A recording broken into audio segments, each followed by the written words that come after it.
Bismillahirrahmanirrahim. Assalamualaikum warahmatullahi wabarakatuh.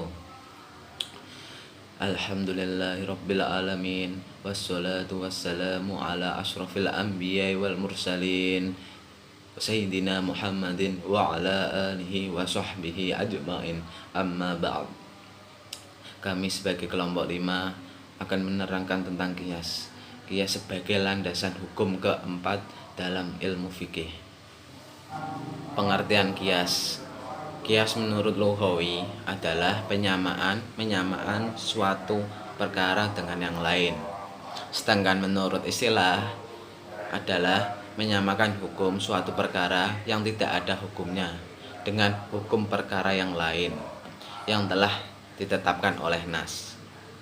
Karena banyaknya persamaan ilat atau alasan hukum yang menjadikan tidak bisa dipahami atau diketahui dengan cara melihat lafaz-lafaznya, dan tidak dapat dilihat dengan dilalah bahasanya.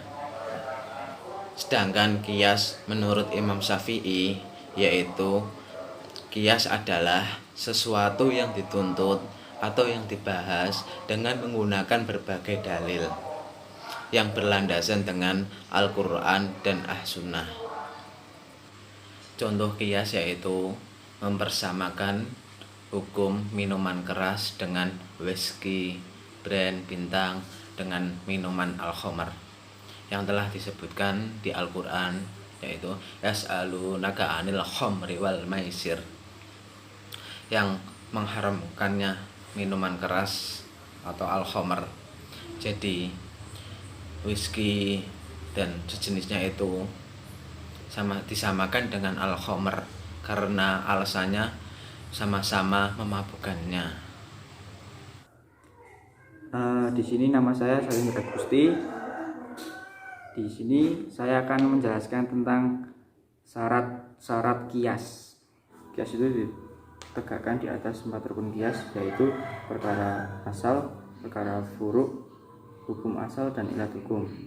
Yang pertama, syarat hukum asal. Yang pertama, hukum asal hendaknya ditetapkan oleh Al-Quran seperti keharaman khamar, sebagaimana yang telah dijelaskan sebelumnya, atau hukum asal hendaknya ditetapkan oleh hadis. Yang kedua, hukum asal itu hendaknya dapat dicalami akal. Maksudnya, akal mampu menentukan ilatnya seperti keharaman khamar. Yang ketiga yaitu hukum asal hendaknya bukan merupakan hukum yang khusus, sebab hukum yang khusus tidak bisa diberlakukan kepada furu' dengan cara qiyas. Yang kedua yaitu syarat-syarat furu'.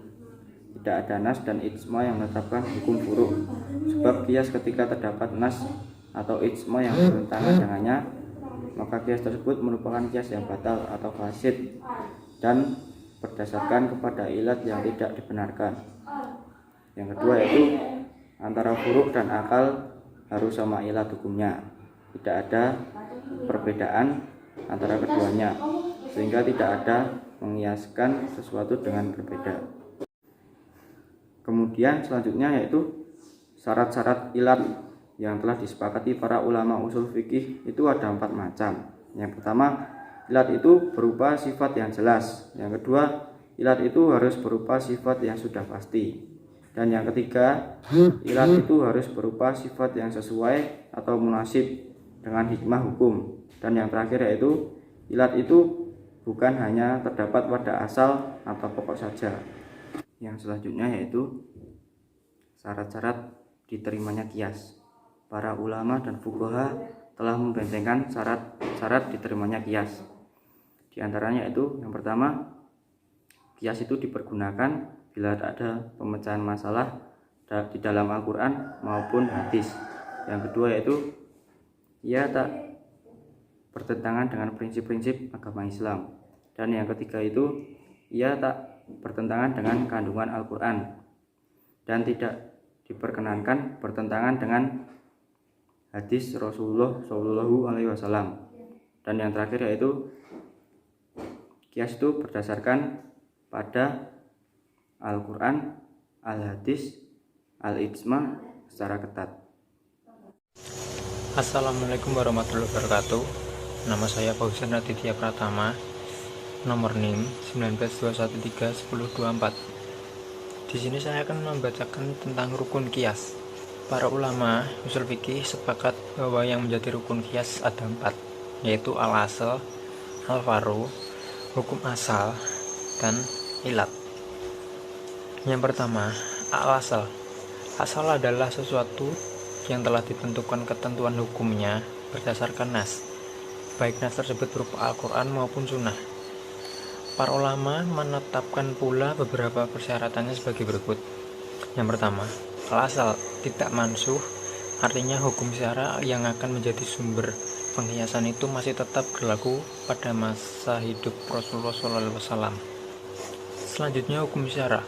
Persyaratan ini sangat jelas dan mutlak, sebab yang hendak ditemukan ketentuan hukumnya melalui qiyas adalah hukum syara, bukan hukum yang lain, seperti hukum akal atau hukum yang berhubungan dengan bahasa. Selanjutnya, bukan hukum yang dikecualikan. Jika al-asal tersebut merupakan pengecualian, maka tidak dapat menjadi wadah qiyas. Rukun yang berikutnya yaitu al-faru atau cabang. Adapun yang dimaksud dengan al-faru adalah masalah yang hendak dikiaskan yang tidak ada ketentuan nas yang menetapkan hukumnya. Rukun ini disebut juga dengan makis atau mahal al-syabah. Para ulama menyebutkan beberapa syarat sebagai berikut. Yang pertama, sebelum dikiaskan, tidak pernah ada nas lain yang menentukan hukumnya. Selanjutnya, adanya kesamaan antara ilat yang terdapat dalam al-asal dan yang terdapat dalam al-faru. Selanjutnya, tidak terdapat dalil qat'i yang kandungannya berlawanan dengan al-faru. Selanjutnya, hukum yang terdapat dalam al-asal bersifat sama dengan hukum yang terdapat dalam al-faru. Rukun yang berikutnya yaitu hukum asal. Adapun yang dimaksud dengan hukum asal adalah hukum syara yang terdapat pada asal yang hendak ditentukan pada far'u dengan jalan qiyas. Para ulama memberikan syarat-syaratnya sebagai berikut. Yang pertama, hukum asal hendaklah hukum yang berupa hukum syara yang berhubungan dengan amal perbuatan. Selanjutnya, hukum asal dapat ditelusuri ilat motivasinya, hukumnya. Misalnya hukum haramnya khamar dapat ditelusuri mengapa khamar itu diharamkan, yaitu karena memabukkan dan bisa juga merusak akal pikiran. Selanjutnya, hukum asal itu bukan merupakan kekhususan bagi Nabi Muhammad SAW. Rukun yang terakhir yaitu ilat.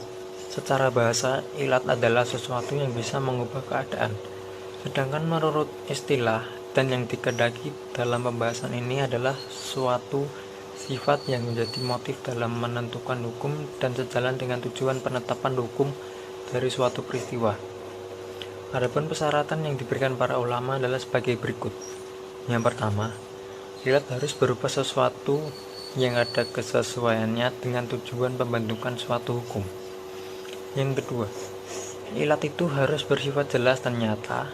Selanjutnya, ilat itu harus mutabidah atau sesuatu yang dapat diukur dan jelas batasannya. Kemudian, ilat itu harus mutadiyah. Sekian rukun qiyas yang dapat saya sampaikan, kurang lebihnya mohon maaf.